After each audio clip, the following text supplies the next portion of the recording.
Assalamualaikum warahmatullahi wabarakatuh. Waalaikumsalam. Terima kasih atas kesempatannya Pak Bayu.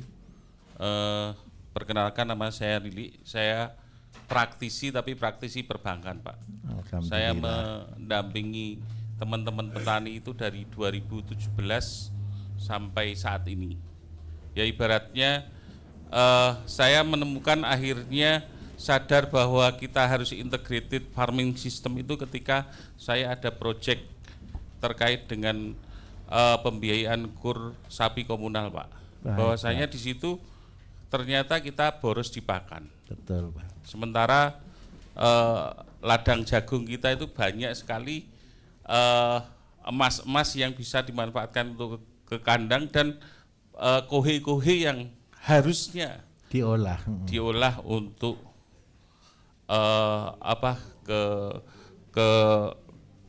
ke ladang kita.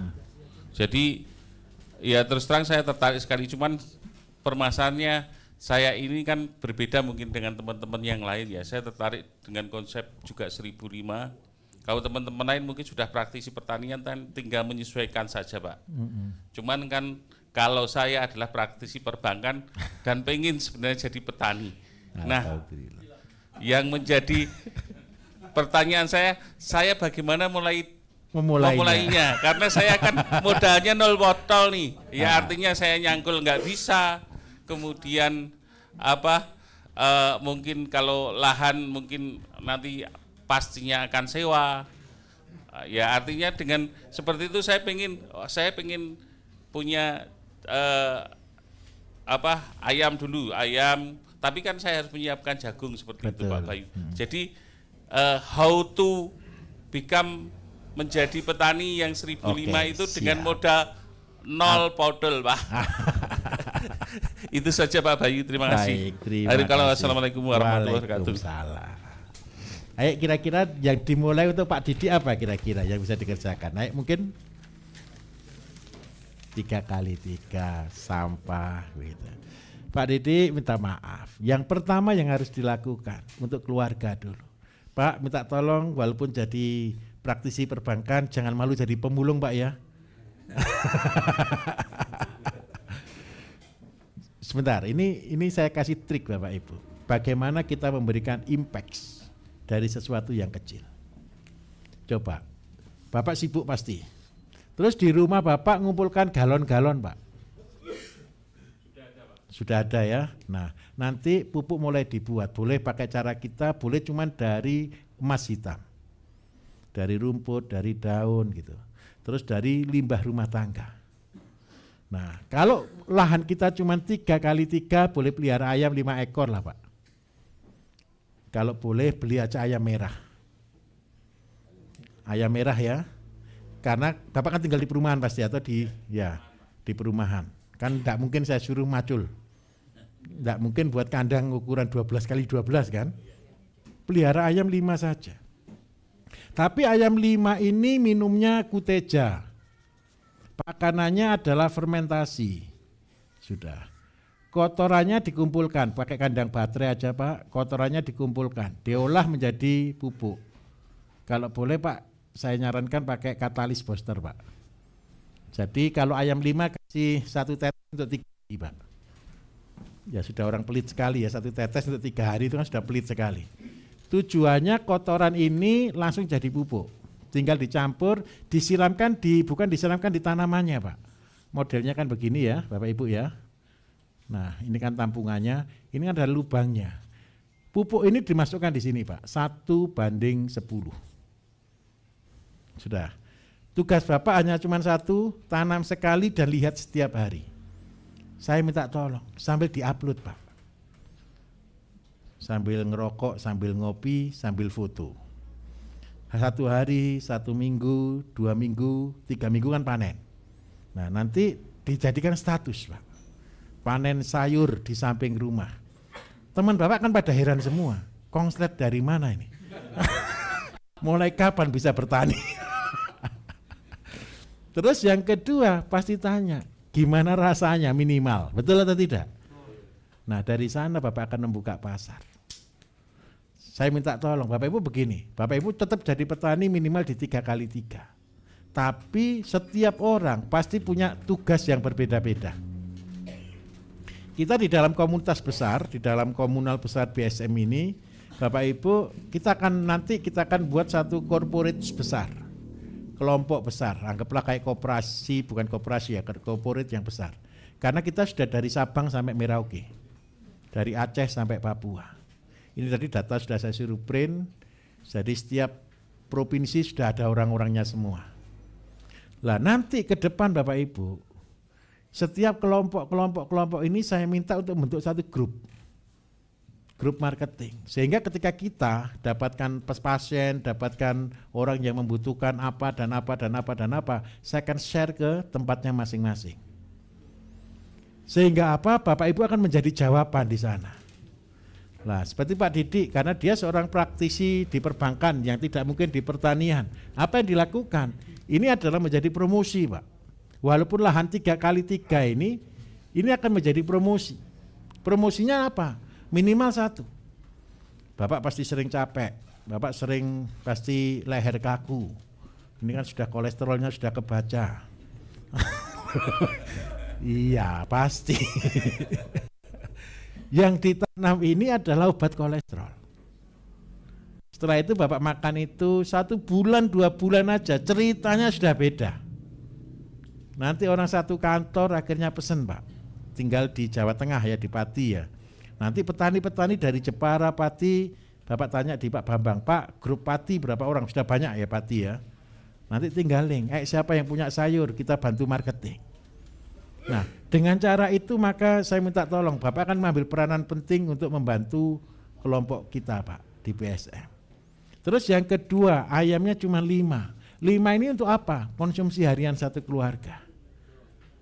Nah, ketika ini dilakukan rutin tiap hari, pupuk sudah gratis, telur sudah gratis, sayur sudah gratis.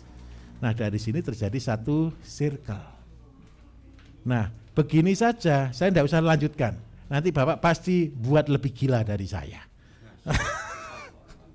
Pasti Bapak Ibu. Yang membuat orang kan tidak buat gila itu karena apa? Belum tahu kan? Begitu sudah tahu circle, langsung idenya lebih kreatif Bapak daripada saya. Dan idenya jauh lebih gila daripada saya nanti. Saya jamin 100%. Begitu Pak ya. Terima kasih Pak. Saya minta tolong support terus. Sebelah sini 1 Bapak Ibu. Oke, mari. Sebentar Pak, sabar.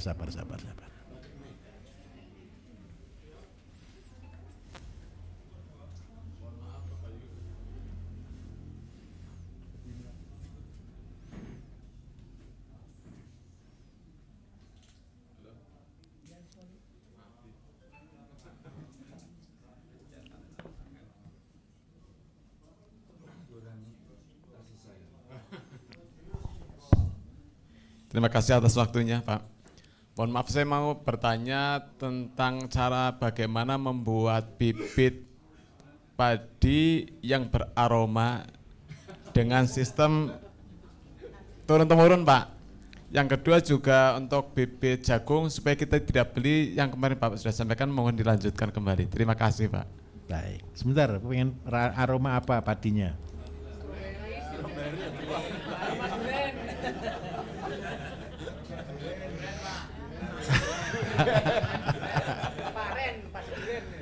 Oke.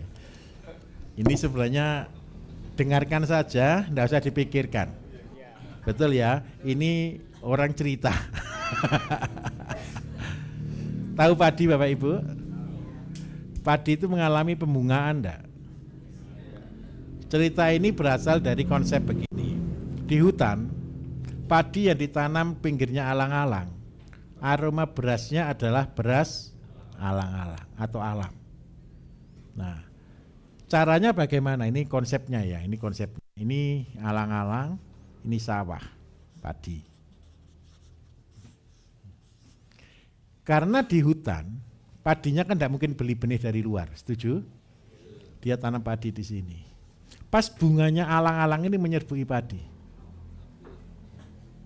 Terus dari padi ini diambil sebagian kan, ditanam. Ketika ini ditanam Bapak Ibu, padinya pasti berbau alang-alang. Nah, sekarang bagaimana cara membuat padi yang beraroma?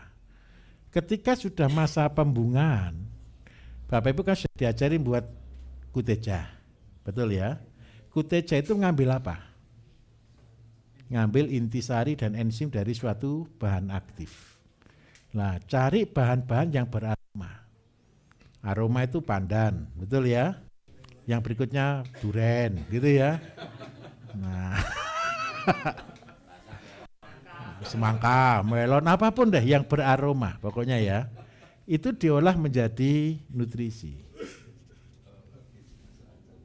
Pada waktu ini mulai berbunga, penyerbukan, semprot dengan itu. Secara berkala, bisa setiap minggu sampai 3 kali. Tujuannya apa? Ketika ini disemprot pada waktu ini sedang pengisian, pada waktu sedang perkawinan, masuk enggak dia ke intisarinya? Masuk. Ketika ini panen, ambil bijinya ditanam, maka ini baunya sama dengan ini. Gampang atau susah? Jadi yang turunannya, harus turunannya. Bukan yang ini jadi bau, tidak. Ini ketika ditanam baru keluar bau. Lah kalau kepengen lebih bagus lagi, ini dikawinkan lagi dengan ini lagi, terus turun lagi.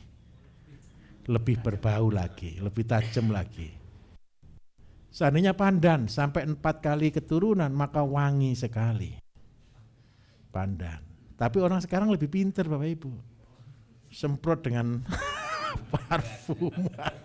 Begitu dibuka, baunya multo. Ini yang bahaya, jujur ya, ini yang bahaya. Saya katakan, ada orang komplain ke saya, Pak, saya sudah pakai cucian air beras, kenapa kok enggak bisa jadi ya? Kira-kira apa penyebabnya? Berasnya dikasih pemutih. Jadi akhirnya bakterinya mati. Itu alasan kadang-kadang ada orang yang pakai eleri dan gagal. Karena apa? Berasnya yang digunakan adalah beras yang pakai kimia. Pewanginya pakai kimia. Rata-rata biasanya pakai pemutih. Kalau boleh jangan beli beras yang licin. Belilah beras yang keset. Tahu ya? Beras yang keset itu mahal atau murah? Murah. Kalau beras yang licin? Mahal. Jangan beli beras yang mahal. Beli beras saja yang murah. Terus beras itu tidak akan wangi Bapak Ibu. Kalau beras dicium baunya wangi, berarti dikasih pewangi. Paham ya? Untuk jagung, gini ceritanya. Seandainya Bapak Ibu kembangkan jagung Madura.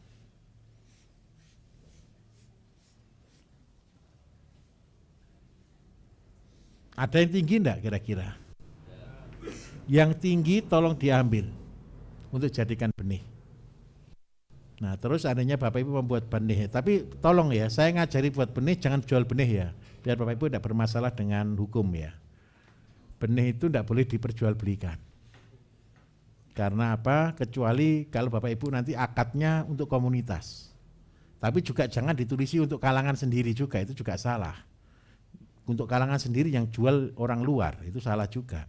Nanti Bapak Ibu kalau seandainya buat benih, bagus, boleh jual cuma di grup. Tidak boleh dijual di luar, karena ini salah. Teorinya buat jagung hibrida Bapak Ibu.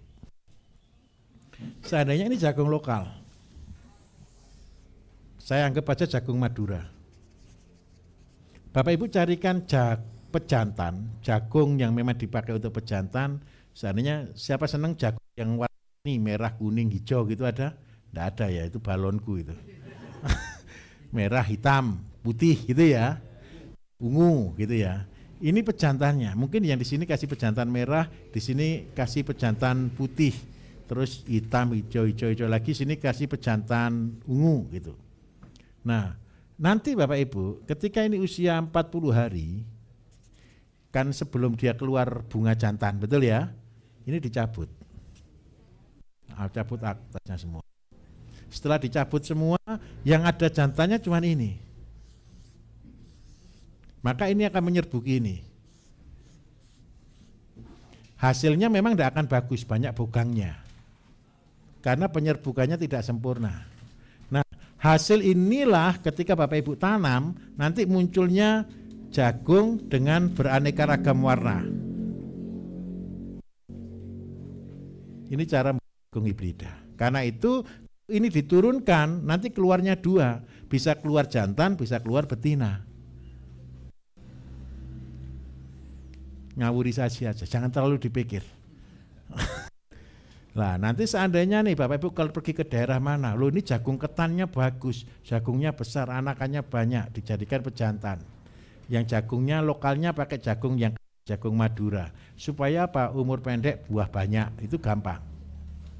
Tapi tenang Bapak Ibu, besok ke depan kalau semua sudah pinter, kita sudah sampai ke rekayasa genetika, kita akan belajar ini. Saya dulu tahun 2008 saya dulu pernah buat benih jagung juga yang saya kasih nama itu Sukmaraga.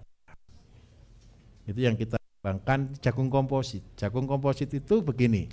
Jagung komposit ini jagung Madura. Semua isinya jagung Madura.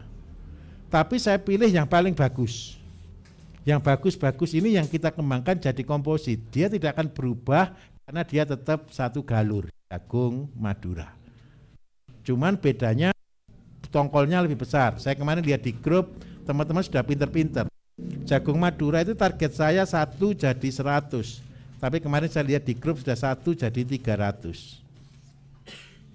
Kalau sudah 1 jadi 300, Bapak Ibu per hektar sudah tembus 10 ton per hektar. Saya tunjukkan bedanya di mana jagung hibrid dengan jagung Madura. Jagung Madura 1 hektar butuh benih 60 sampai 80. Maksimal 100 kilo. Kalau jagung hibrida 1 hektar cuma butuh maksimal 25 sampai 30 kilo lah maksimal. Harganya di sini bedanya. Jagung Madura paling harga 10.000. Ini 1 juta. Kalau ini kali paling murah harganya 100.000. Berarti ketemu 3 juta. Hasilnya sama. Pilih mana 1 juta atau 3 juta? Nah, saya minta tolong kreatif di sini. Tapi perjanjian ya, untuk benih tidak boleh dilabeli, jangan dijual bebas. Nanti yang datang aparat soalnya. Semua benih Pak.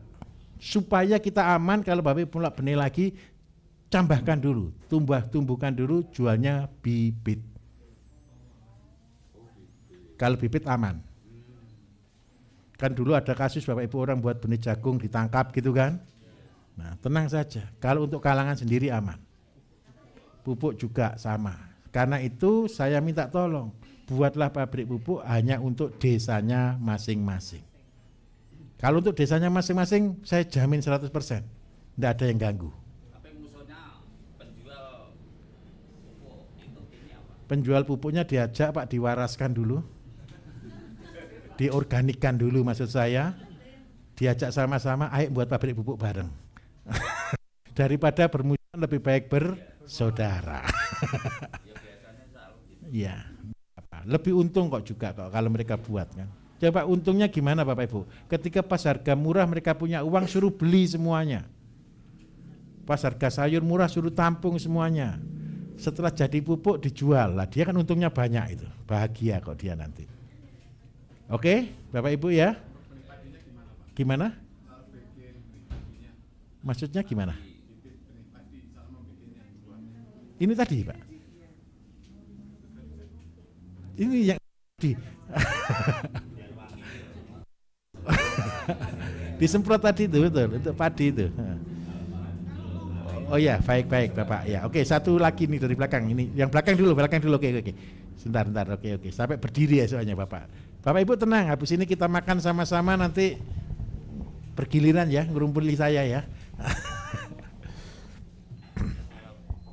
Mari Bapak. Terima kasih Pak Bayu.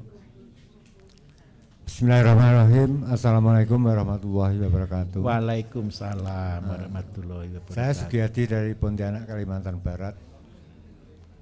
Saya hanya ingin penjelasan SOP untuk pupuk sawit dengan buah pasir Pak Bayu, soalnya kan solid itu sulit keluar Pak. Baik. Sementara itu yang penting bagi saya sementara, yang lain juga penting semua Pak sebetulnya. Nah, ini karena waktu juga berbagi sama kawan. Sementara itu dulu. Akhirul kalam, wassalamualaikum warahmatullahi wabarakatuh. Waalaikumsalam. Terima kasih. Untuk SOP sawit nanti begini Pak. Bapak nanti buah pasir itu adalah setara dengan solid. Jadi nanti tolong minta Pak Bambang ya Pak ya. Pak Bambang SOP sawit Pak Bambang ya. Lah nanti jumlah seandainya 1 truk untuk solid ini anggap aja sekitar 6 sampai 8 ton. Maka 6 sampai 8 ton ini digantikan buah pasir Pak. Kelebihannya ada kelebihannya. Buah pasir rasanya apa Pak? Manis. Maka hasil pupuknya jauh lebih bagus daripada yang solid. Jadi digiling hancur semua Pak. Sama cangkangnya. Mohon maaf Pak, itu seandainya di tempat TPH itu, tempat penimbangan sawit Iya. itu di kampung kan banyak itu Pak. Betul. Itu kan ada yang disortir itu Betul. Pakai sortiran itu juga boleh Pak. Pak. Oh, yang buah balanda itu Pak. Iya betul Pak. Intinya cuma satu. Ini intinya. Kalau untuk sawit, ambillah dari sawit. Kalau Bapak yang diambil ini adalah buahnya, berarti buahnya kira-kira bagus atau enggak? Pasti bagus. Maaf Pak, belum begitu ngeh Pak saya. Oke. Yang itu kan sawit itu kan batoknya keras itu Pak. Giling Pak. Oh, ada penggilingan untuk. Lo beli chopper plastik namanya Pak. Yang batu aja bisa hancur kok Pak. Oh ya, terima kasih kalau begitu. Mohon maaf Pak, saya karena juga tidak tahu. Harganya enggak terlalu mahal Pak. Nanti alatnya kalau mau order Pak Bambang juga bisa Pak. Pak Bambang kok jadi tukang bisnis nanti. Bukan Pak Bambang. Mitra kita juga. Dalam grup kita juga ada. Yang produksi mesin-mesin pertanian. Nanti Pak Bambang akan ngelingkan begitu ya. Jadi Bapak beli chopper yang plastik Pak. Untuk plastik. Untuk biji plastik. Jadi sekeras cangkang hancur Pak. Batu aja hancur Pak. Baik, oke. Ayo satu lagi ini sebelah sini, oke mari Mas.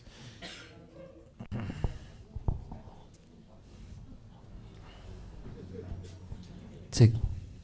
Baik, terima kasih untuk waktunya. Ya, mumpung ketemu seniornya ini, mumpung ketemu.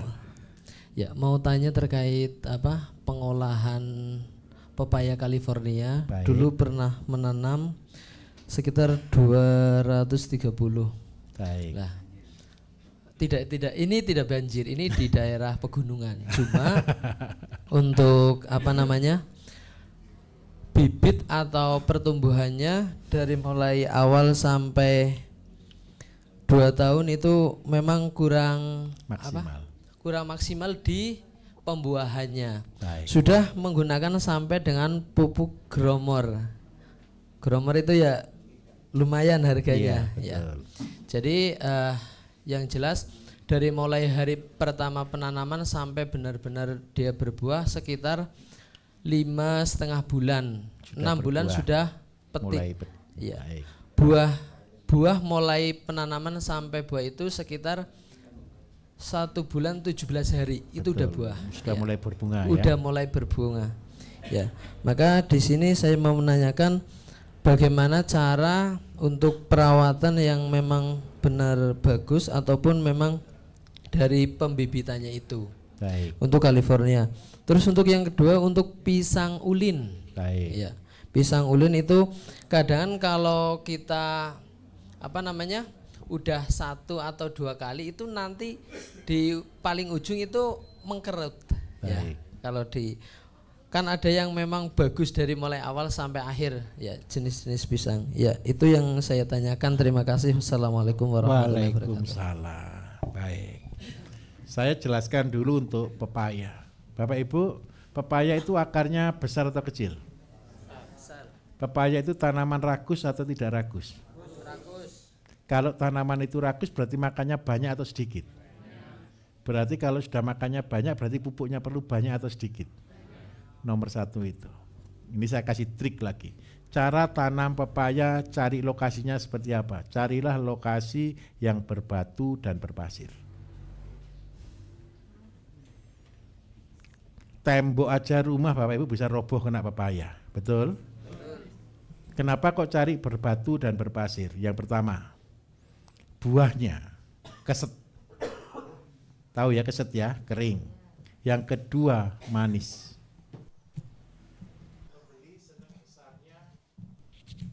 Cek sound, oke. Pembeli senang besarnya atau manisnya? Ukuran nomor 2, yang penting rasa nomor 1.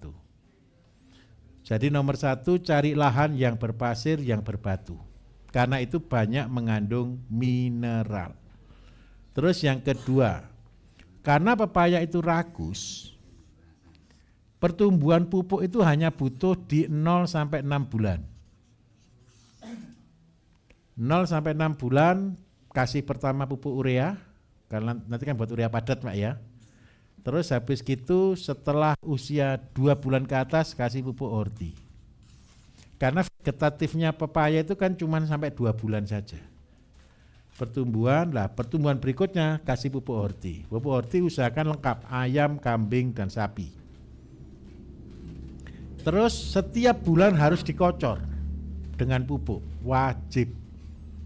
Yang banyak orang salah ngocornya itu di sini Bapak Ibu. Padahal akarnya itu di mana? Di pangkal daun, betul ya. Jadi kocornya itu di sini, di luarnya. Nah, terus yang berikutnya, karena dia bekerja keras di dalam tanah, berarti yang dibutuhkan paling banyak apa? Pembenah tanah. Pembenah tanah biasanya kalau tanaman lain kan cuma sekali saja, atau 6 bulan sekali. Kalau pepaya minta tolong setiap bulan atau setiap 2 bulan sekali. Tujuannya apa? Bekerja sama. Yang penting lagi, pepaya ini karena dia butuh banyak air. Karena itu minta tolong, kalau punya jerami tumpukan di sini Mas. Kalau tidak ada jerami paling gampang kasih sekam. Tahu sekam? Sekam itu ada sekam, ada K-nya, betul atau tidak? K itu juga akan mempermanis buah. Kalau buahnya kepengen manis dan merahnya kuat sekali, California kan bisa agak kuat, ngejreng gitu ya, kasih kencingnya kelinci, urinnya kelinci. Nah, saya kasih trik lagi. Tapi kemarin kan California lagi buka, harganya kan cuma 1.000 ya. Tidak sampai, malah 800. Nah ini saya kasih trik, ketika supaya tetap untung, buat kandang di pinggirnya pepaya Mas. Jangan pelihara itik di pepaya ya, habis ya. Ayam. Ayam tidak mungkin nyucui itu. Kenapa kok kita kasih ayam? Kalau musim kemarau, penyakit terbanyaknya pepaya itu kan kena jamur. Tapi jamur itu ada yang bawa, namanya serangga. Serangga itu lawannya ayam. Masnya kan nyari serangganya kan susah kan? Mana serangganya? Kalau ayam, mata ayam itu tajam. Dia lihat, oh ini serangga, dia kejar, dia patuk, dia kejar, dia patuk. Tujuannya apa? Hamanya selesai. Perbandingannya sama, 100 meter 10 ekor. Kalau orang-orang luar negeri bilang chicken traktor namanya. Jadi buat kandangnya itu dari paranet itu Mas ya. Pagar tingginya 2 meter, paranet jaring itu ya. Kandang di situ buat tempat tidur di situ. Setelah 2 minggu geser ayamnya, geser ayamnya, geser ayamnya. Apa? Iya, nomaden. Pindah-pindah begitu. Terus yang kedua makanannya. Paling kalau sudah punya pepaya Bapak Ibu, pepaya yang afkir banyak atau sedikit? Tinggal campur pepaya 1, dedak 1, asola 1, dicampur jadi 1, sudah jadi pakannya ayam. Itu integrasi ayam dengan pepaya. Nah, karena ayamnya sudah makan pepaya, maka pupuknya cukup dari ayam, tidak masalah kalau model seperti itu. Tapi tolong dikasih katalis booster ya, biar pupuknya langsung jadi kotoran, langsung jadi pupuk. Itu yang pertama untuk pepaya. Terus yang kedua Bapak Ibu, tadi tanaman apa tadi yang satunya? Pisang ulin. Nah, semua tahu pisang ulin? Ulin itu kayak emas tapi kecil itu Pak ya. Mauli ya oke lah. Ini pisang ulin kan keren Bapak Ibu, 6 bulan kan sudah panen dari tanam awal. Yang perlu dijaga adalah di sini. Ketika pasang pisang, tanam pisang, anakan maksimal 3. Ini berbuah, ini tanggung, ini baru tumbuh. Ketika ada anakan baru, tolong bukan dipotong, tapi pakai linggis diambil. Dicocok gitu ya. Setelah dicocok ini kan ada luka. Lukanya harus diobati. Ngobatinya pakai apa? Pakai kunyit gitu loh. Kalau mau bagus sekali saya kasih namanya antiseptik organik. Antiseptik organik itu banyak asam, garam, daun sirih sama air kelapa direbus. Ini untuk manusia sih. Tapi untuk tanaman juga lebih bagus. Jadi asam atau asam Jawa ya. Beli asam yang 2000 satu plastik gitu loh Bapak Ibu. Terus garam sekitar 1 sendok, daun sirih sekitar 10 atau 15 lembar. Terus habis gitu air kelapa 1 liter, direbus, sudah biarkan. Itu sudah untuk jadi antiseptik. Bapak Ibu pernah kukunya yang sakit di pojok karena ada kotoran, apa namanya, cantengan. Nah, itu obatnya kan gampang-gampang susah, betul kan? Olesi tetesi pakai itu semalam besok sembuh itu. Tadi asam Jawa, daun sirih, sama garam. 1 sendok lah Pak. 1 sendok munjung ya, 1 sendok makan munjung. Lah nanti Mas ketika sudah dipotong begitu, olesi dengan itu, terus taburi abu dan garam. Perbandingan abu 5, garam 1 kilo. Terus kira-kira karena ini pohon pisang, karena dia berfokus ke buah yang dibutuhkan pupuk apa? Horti. Kalau horti tanamannya apa? Kambing. Ternaknya kambing. Kalau seandainya Pak saya tidak mau seneng kambing, boleh pakai entok juga boleh, tapi jangan ditaruh di pinggirnya. Habis ya. Habis dipotong taruh di luar, tapi itu juga wajib dikembalikan tapi ya. Habis dipotong taruh di luar dipakai untuk mainannya si entok, nanti kotorannya kembali lagi ke sini. Jadi ngolahnya pupuknya di dalam perutnya entok atau bebek. Pupuk terbagus lagi Bapak Ibu, janjangnya pisang tahu ya. Tengahnya pisang itu banyak ngandung apa kira-kira? Kalium. Nah itu seandainya Bapak Ibu mau cacah itu dijadikan kompos. Seandainya batangnya, tolong ini Mas ya, yang paling penting. Orang kadang-kadang sembrono Bapak Ibu, batang pisang taruh di sini gitu, betul ya? Ini yang ngundang jamur. Kalau boleh, seandainya lahannya begini, taruh di pojok ini untuk membuat emas hitam, untuk membuat kompos. Kompos ini Bapak Ibu isinya apa? Tangkainya pisang tahu ya? Ini sama gedebok sama rumput-rumput taruh di sini ditumpuk, nanti secara berkala tiap bulan ditaburkan di pinggir-pinggirnya. Tapi sudah diolah dulu jadi kompos.